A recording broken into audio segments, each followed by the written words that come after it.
excited to have Martin Gutman with us. So welcome, Martin. Welcome. Thank you so much for having me. It's great to be here.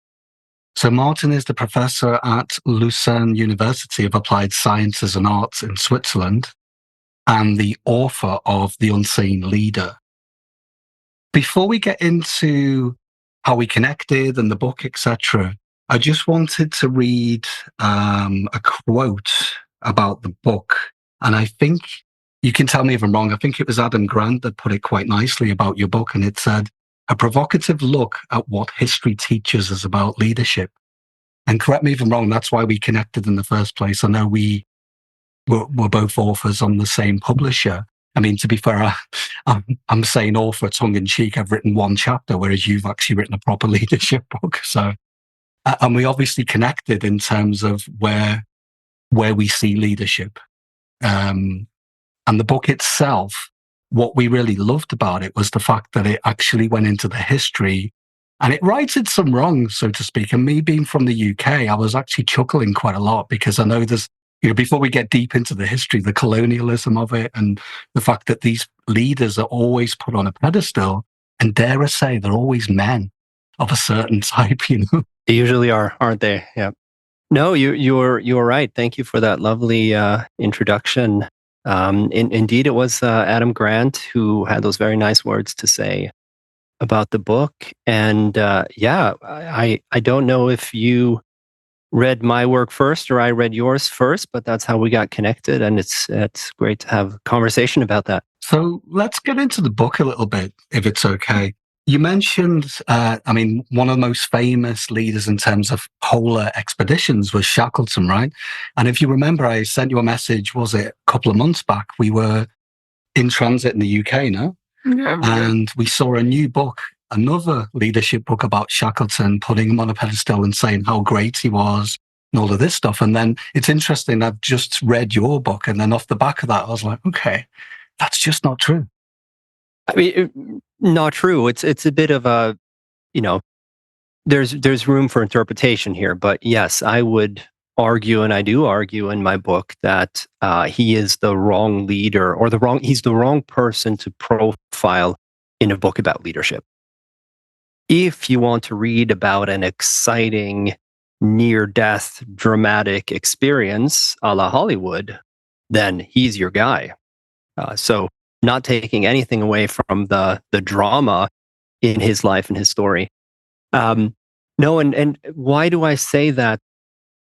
I think he's well known for the endurance expedition set off in 1914. The ship was frozen in place, and he and his men had to brave some pretty scary and harrowing months before they made it back to safety.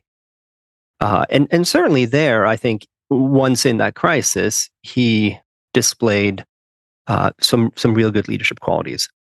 But I still say he's not the right person to learn from, because if we look at his career, he went to the Antarctic 4 times. Every time was a failure and a near catastrophe or a catastrophe. 1907, similar story. Very lucky that they made it away alive. During the endurance expedition, there was a second ship. This is rarely talked about in all the books that celebrate him, the Aurora. Even graver crisis, 3 people died there. And so, his track record is not the type that I would say we need to know what this guy was doing right, because he was clearly doing many things wrong. And so I contrast that with Raul Amundsen, who I think we don't even have to think about polar expedition per se. If you look in any field, I don't think there's anybody who was so dominant the way he was in polar exploration. If we look in sports or anything else, like nobody can touch his record of leadership and record of success in polar exploration. So if we want to learn from somebody, that's the guy. So it's curious, isn't it? Why we don't talk about him when it comes to leadership and expeditions. Why do we talk about Shackleton? So I think there's many different ways to study leadership, right? And a lot of the contemporary leadership studies and theories are quite sophisticated and quite nuanced. But there's also a very widespread methodology, if we can call it that, of extracting lessons from historical characters. And I feel like there we have this bias, I call it the action fallacy, that when we look back to pick out a leader to profile in history, we kind of lose all this nuance that we have when we're looking around the world today. And we go for the guy, and usually it is a guy who just had the most dramatic circumstances and made the most noise and was the most action-oriented.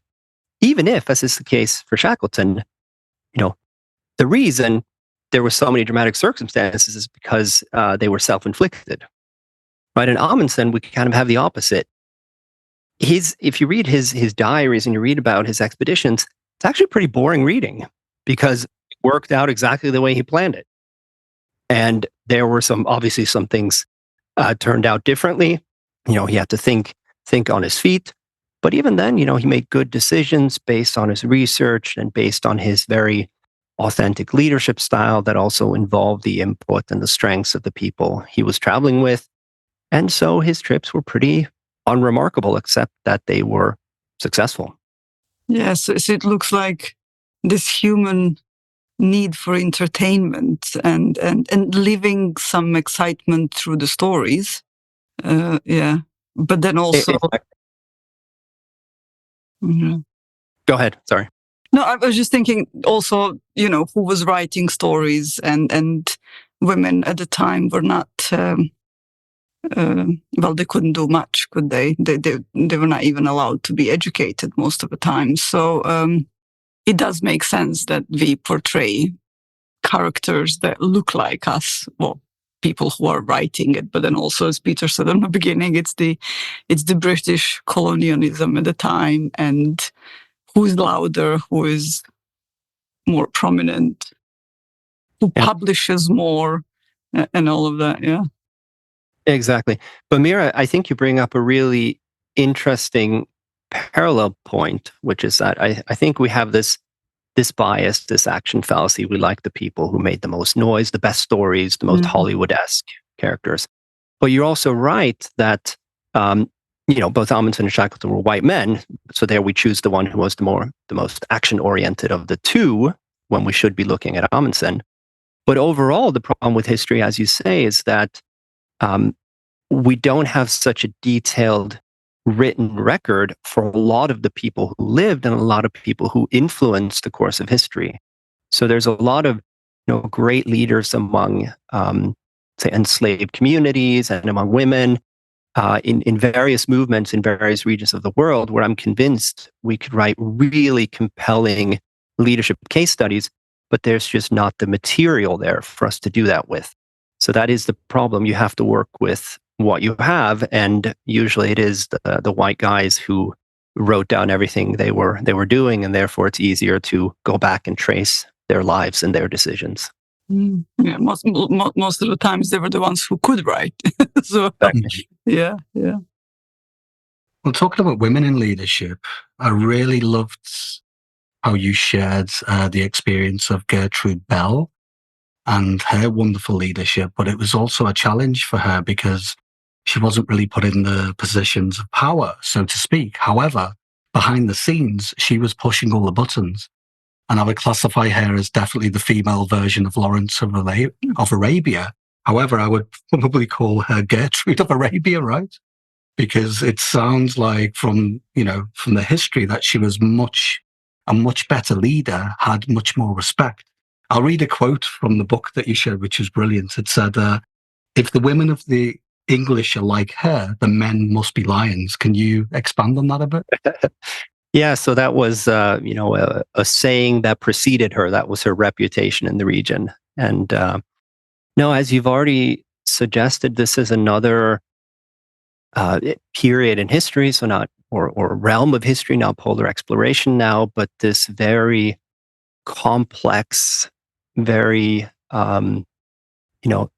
muddled time right after, during, and after the First World War, when the Middle East is essentially a playground for various European powers, and you have an emerging Arab nationalism as the Turkish Empire is retreating and then defeated in the First World War.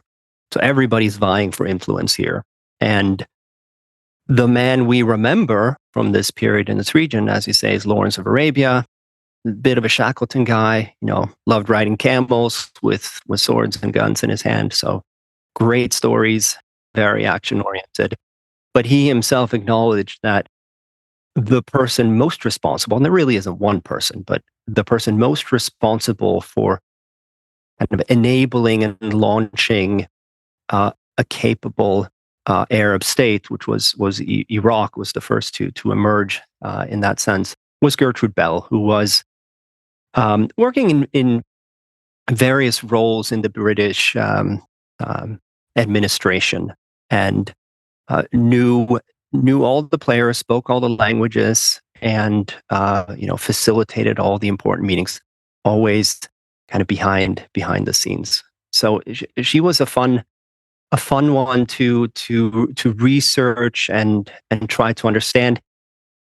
Sources come into play there too. She wrote a lot. She wrote a lot of letters to her family, to her father, and those are all archived, and based on those, you can get a really nice glimpse into her day-to-day life and how she made decisions. Well, there seems to be a recurrent. Sorry, were you going to say something? Go on. Sure. No, go. There seems to be a recurrent pattern in this type of leader where it is subtler, it is quieter. And that's the challenge, right? Because if you're not this loud self-promoter, or you're not coming from a position of power, or you've already got the money, you've just inherited that, it's part of your DNA. It's going to be difficult because that's not something that's important to you. And correct me if I'm wrong, Gertrude didn't have time for that because she already had the power and respect behind the scenes. She didn't really have a need to self-promote, but that's the challenge. She wasn't thinking ahead into history and thinking, well, if I don't self-promote, no one will ever give me the respect I needed. She was just busy being a great leader. So maybe that's a good segue into, how do we, as subtler and quieter people, and let's be honest, the people with most impact are usually those type of people. How do they get recognized in the world of leadership and in the world of business? And how can they develop and adapt to be noticed and have more impact? It's a great question, and I think it's a really necessary question. So I wrote about this from a historical perspective. Why do we celebrate certain historical leaders and not others?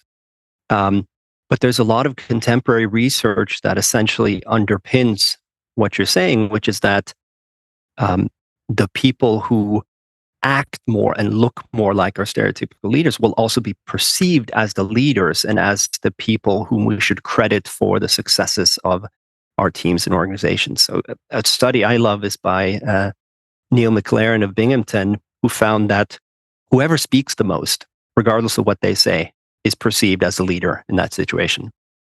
Right? So what do you do if you are actually, let's say, profoundly responsible for successes? You foresee things, you lay the foundations, you're making the right decisions, but nobody notices you. That is a great question. And now we're not in the realm of history. Now we're in the realm of, executive coaching these days. So maybe you two have better suggestions there than I do as to what one should do. Yeah. No, it's interesting because I think that's the exact direction where I wanted to go with the question. So I'll just add to it. You know what it looks to me? It looks to me that then even leaders who are very good in what they do and not so much self-promoting, they think that they have to self-promote. They think that they have to be different in order to be able to do their job and be respected.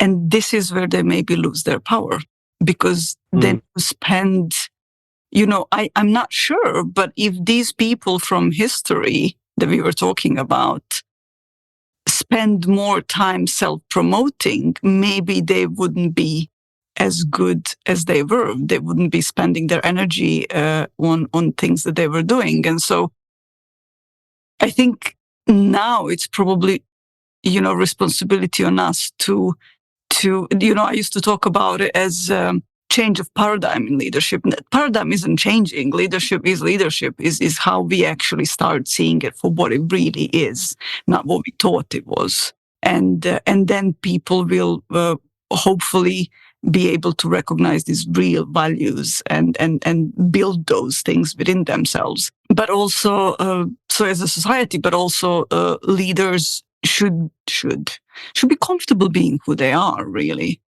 Yeah, and I guess they should be comfortable being who they are, and then you also need to adopt to what your goals are and the situation you find yourself in. If you work for an organization in which people are aware of the contributions you're making, even if you don't look and behave like Ernest Shackleton, then there's no need to self-promote. Yeah. If, on the other hand, you are a really gifted leader, you do this work behind the scenes, but you're not being recognized and it's necessary for you to advance, then yeah, maybe you have to also self-promote on the side. And what also we've noticed in when coaching leaders is that they are uncomfortable around it. They are, it needs to be a little bit of, it feels like imposter. It feels like, who am I too? Because they don't see themselves as anything special. They're just really good at doing their job. Yeah. And so there is this changing, or actually seeing themselves in a different light that automatically then makes them more visible to people around them. That's what I've noticed, at least.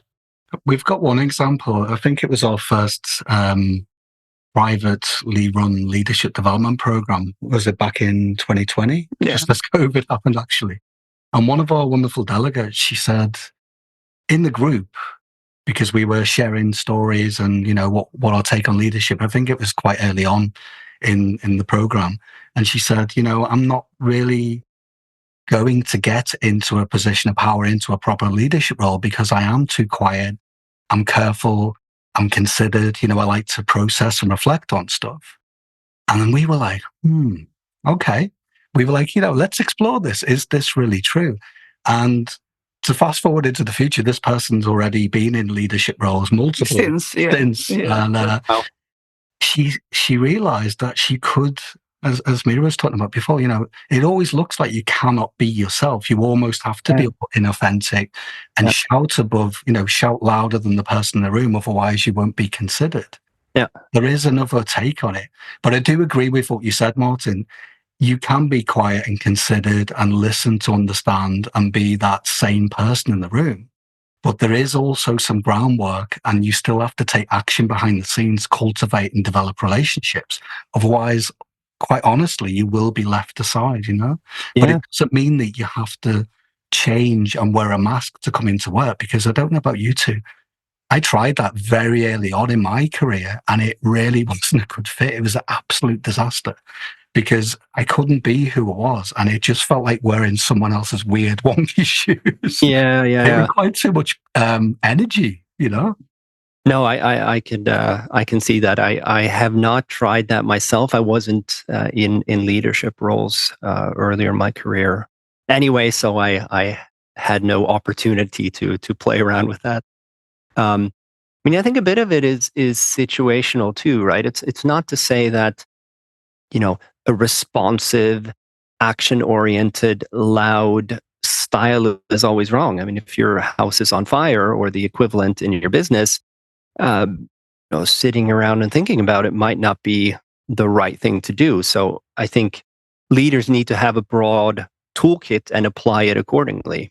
I think it's just to say that the person who is always shouting the loudest and always reacting and always waving their arms around, it doesn't necessarily mean that they are the person who's making the best decisions here and really driving the success of this team or organization. It just looks that way. Yeah, and lots of it is driven by ego, isn't it? We were just reading Adam Grant's new book, where he, sorry, Hidden Potential. Yes. Yeah.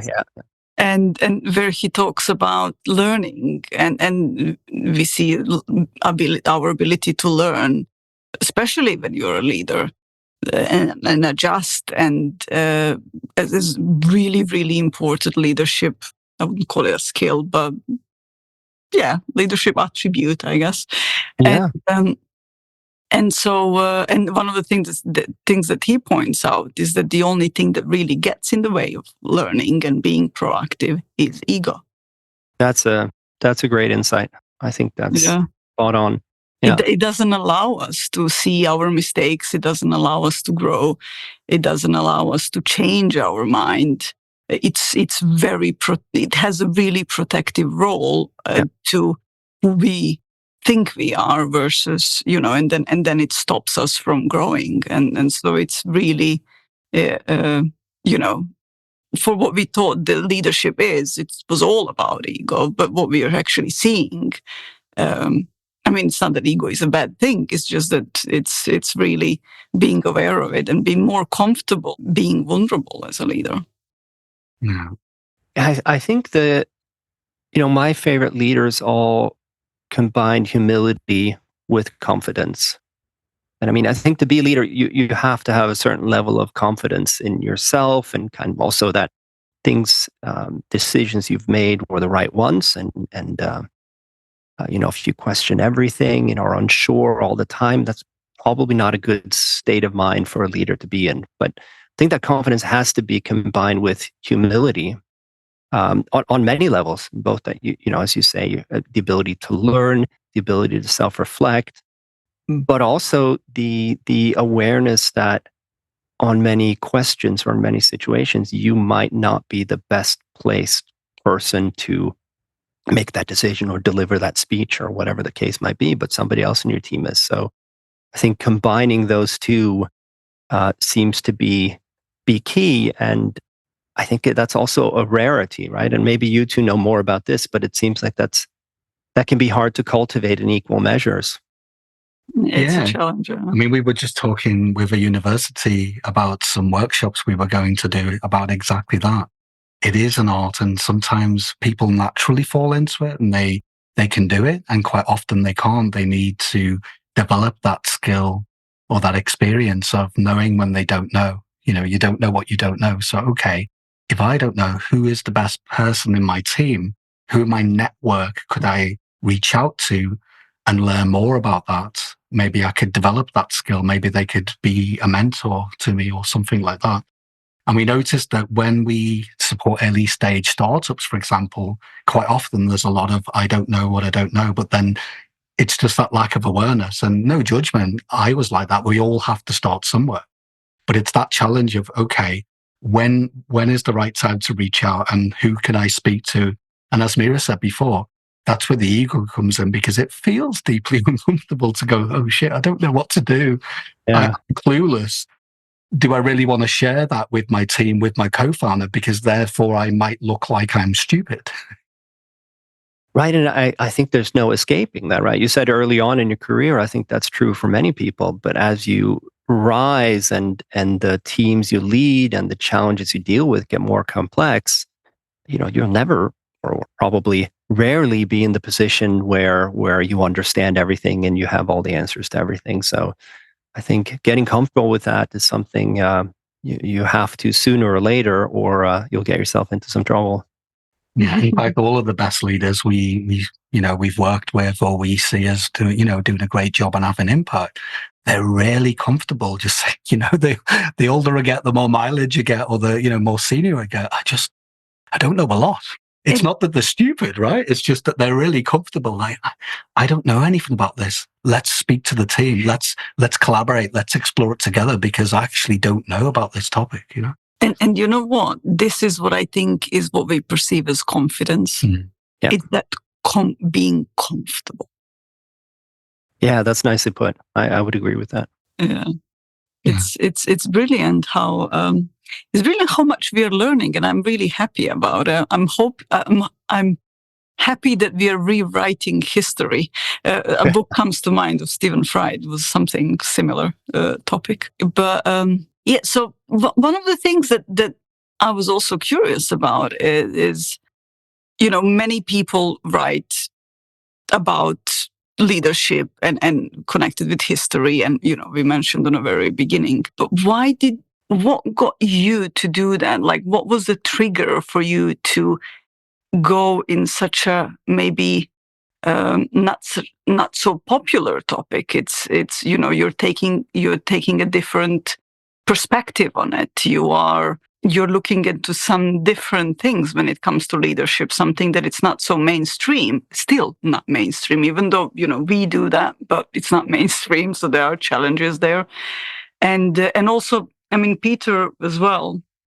Peter is supporting women a lot, and and talks about diversity and inclusion a lot. And he's a white guy, middle-aged. And so it is and You still have a nice set of hair, though. Yeah. I don't. I guess people can't see that, but mine's me. disappearing fast. Trust me. And so it is. I'm always curious to why you're obviously going somewhere where it's uncomfortable in a way, and to me that's good leadership. But also, I'm curious to why. Do you know? Yeah, I do. There's a background story to this, but thank you for those kind words. I don't see it as leadership, but maybe that makes sense. Going into an area that's not unexplored, but less explored for sure.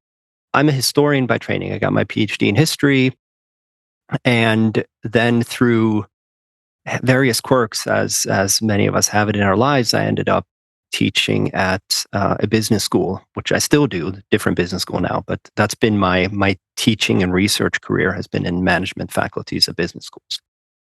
And so I, very early on became exposed to the science and the dialogue and the hype around leadership. And I realized that historians actually have a lot to say about leadership. Historians actually research leadership. They just don't use that word. Mm.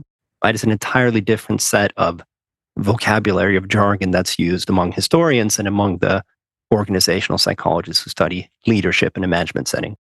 But if you think about history, it's really the question of how and why events unfolded the way they did. And in answering that question, it's always a question of how much did individuals contribute to the events unfolding this way, and how much was steered by larger drivers, by structures in history, by economic trends, etc. But that's essentially history. It's the study of untangling, the individual contributions and efforts and visions versus larger societal trends that were occurring.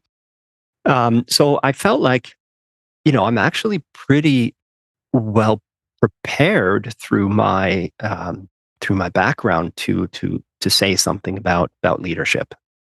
And the other thing that I noticed early on when I started teaching at business schools was that this idea, as I already mentioned at the beginning of this of the podcast, this idea of finding modern leadership secrets in the stories of past leaders is really, really popular.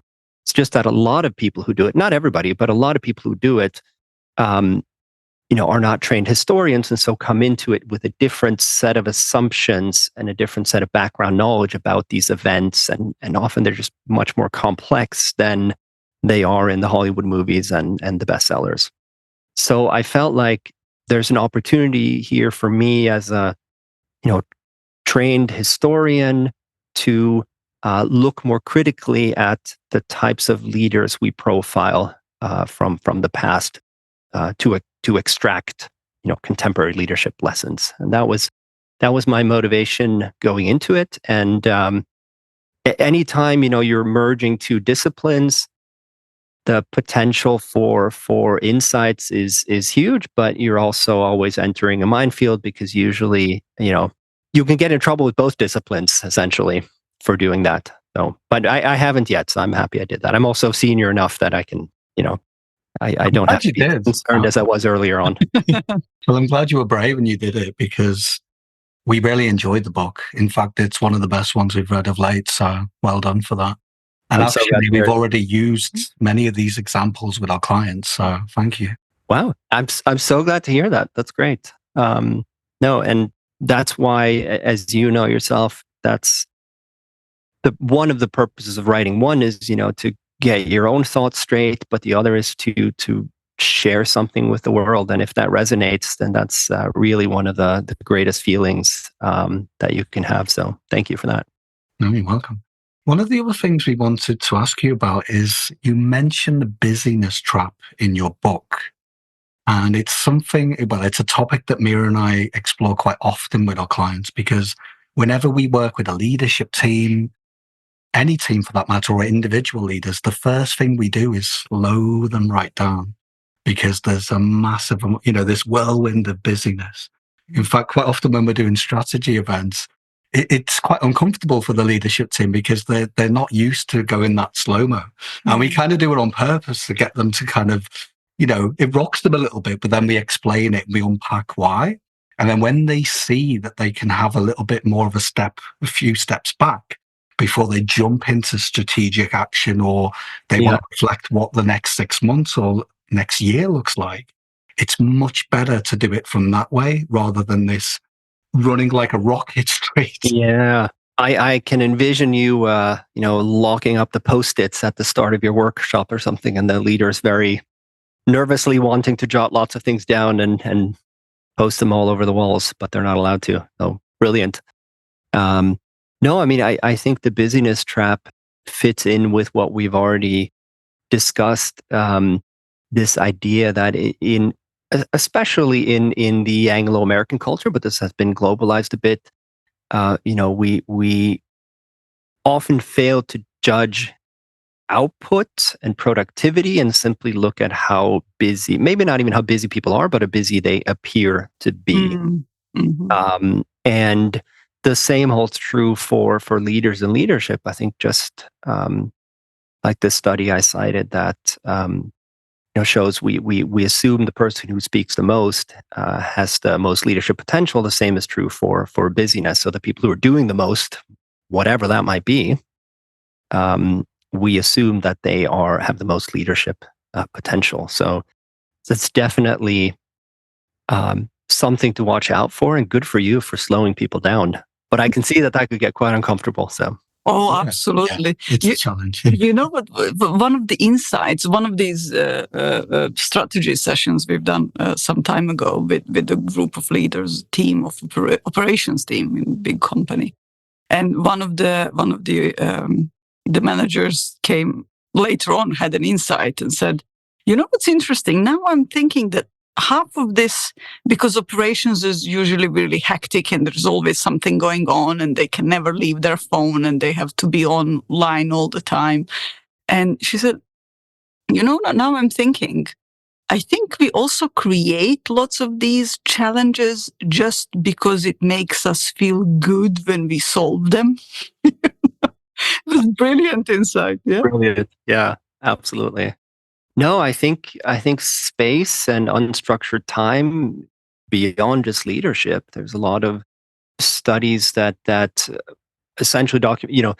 If you want to live a productive life, you have to schedule some unscheduled time into your week and go for walks without any purpose or runs or whatever does the trick for you. And simply staring at the computer all day is not gonna help you finish that book or whatever you're working on. You have to get away from it for the ideas to come.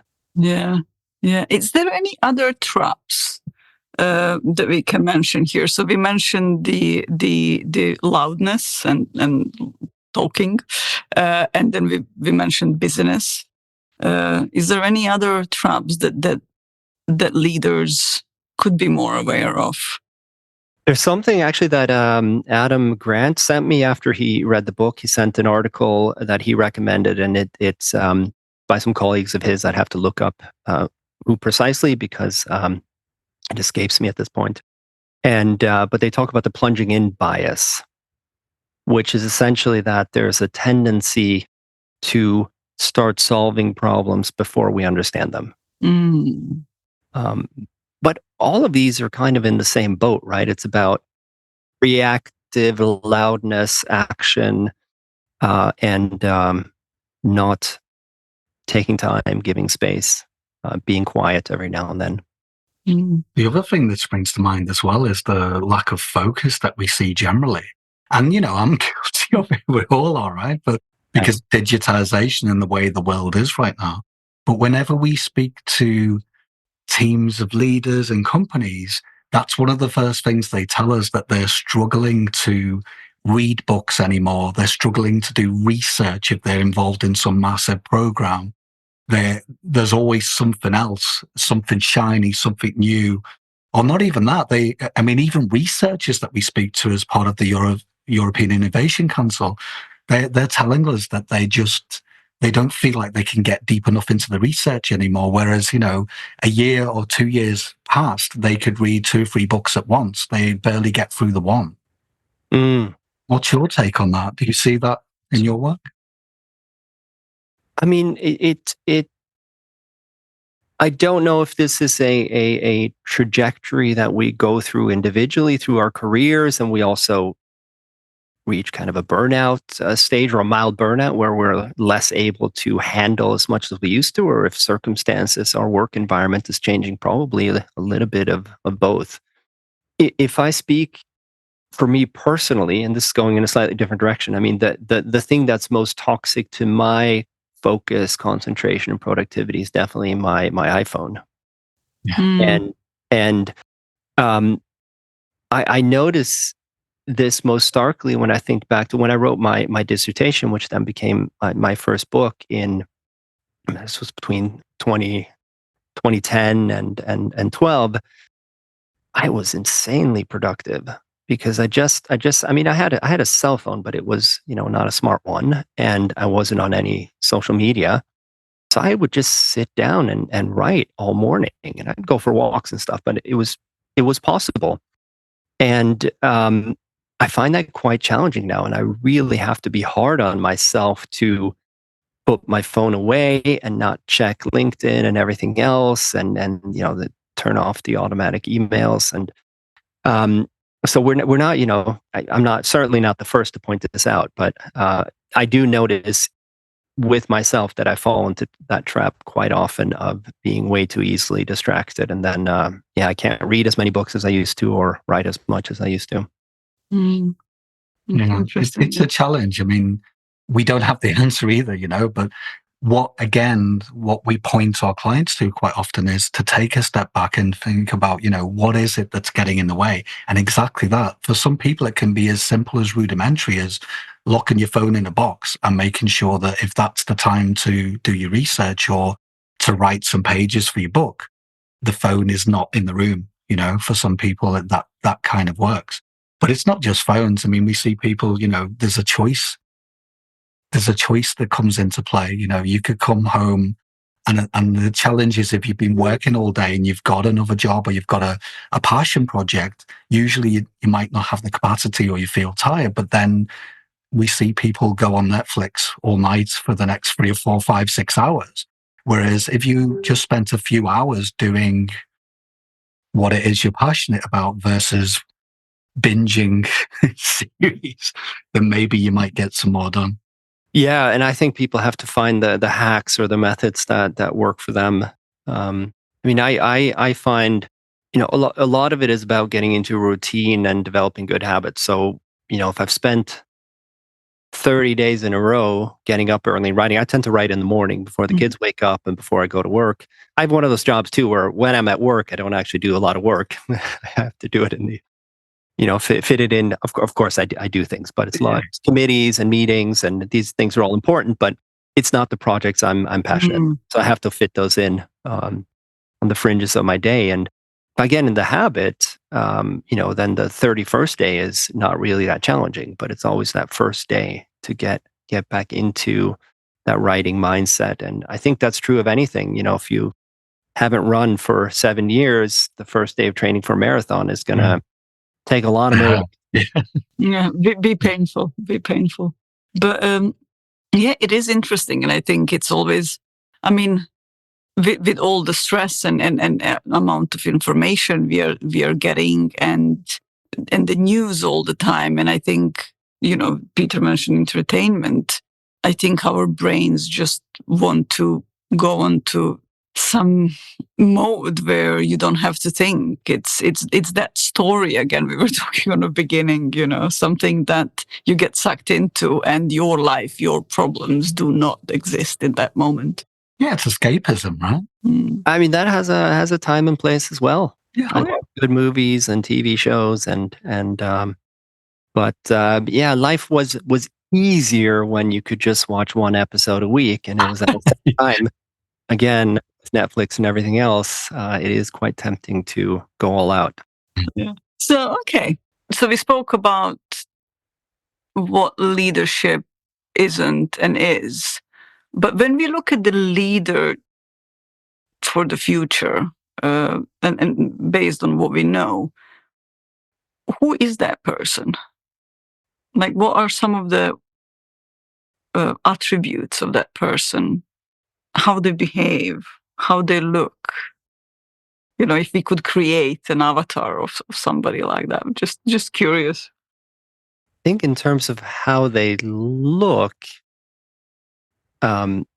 ideally, if organizations continue to develop, I mean, Peter, I know you do a lot of work with diversity, equity, and inclusion, and so if this continues, then a leader can look like anybody. Yeah. I mean, that's already the case in some organizations, and presumably and hopefully that will become the norm. How do they behave, or what competencies do they bring to the table? I don't know that the world today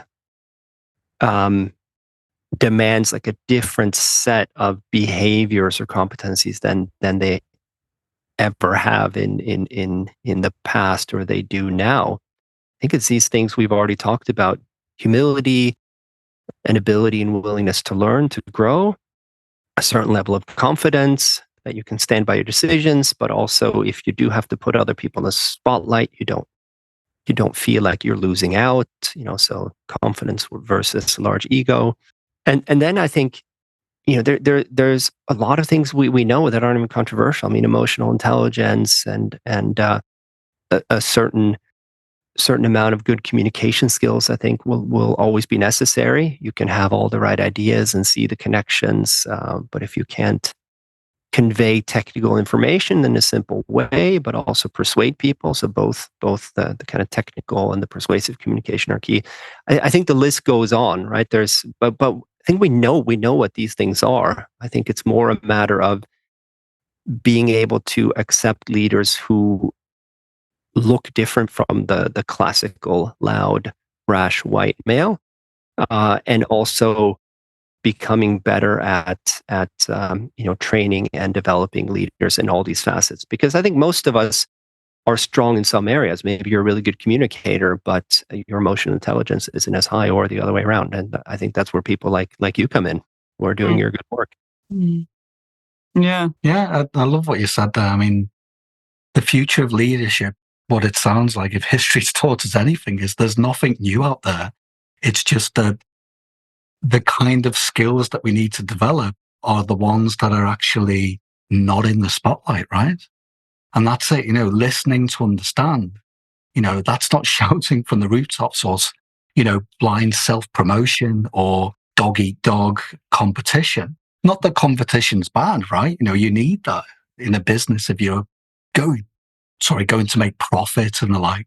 But competition just against each other is the opposite of creativity and collaboration, right? So it's really just look into history and to books, that you've written, for example, and thinking, right, okay, if that's always been there in history, what can we do to put that right? How can we make sure that people who are unassuming, who are not into selfless, blind self-promotion, how can they be given the opportunity to shine in the world? And that's our take on it, because actually Mira and I were asked to do a couple of workshops and programs this year about the future of leadership, and it got us thinking. We were like, because we were looking for something new and shiny, and we just didn't find it, right? It's really relearning. It's unlearning what we thought leadership was, and actually with humility seeing and then having bravery to do that, because all these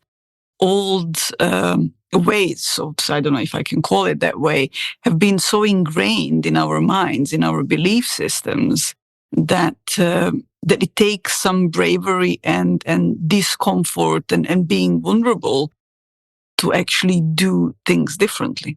I think the other bit that's missing in leadership we see quite often is integrity, having a backbone. And if I'm honest, that cost me my career at some point, even though I didn't really care about my career. I was lucky that I've always had a side hustle and I've been, a musician and the like. Maybe that's what saved me, because I just knew in the back of my mind I wouldn't be the next CEO of this company. That was something that that was my survival. I don't know. But what I noticed quite often is there was a massive disconnection between what people say and then the action. And that's what usually denigrated trust, credibility. It lessened impact. And it's as simple as, if you say what you do, and then if you put your hand up when things are wrong, even though it is vulnerable and you feel a bit silly and whatever, your team will love you for it. And we see that the most impactful leaders can say, hey, I got it wrong. I know I said I would do this yesterday. It hasn't happened. I got busy.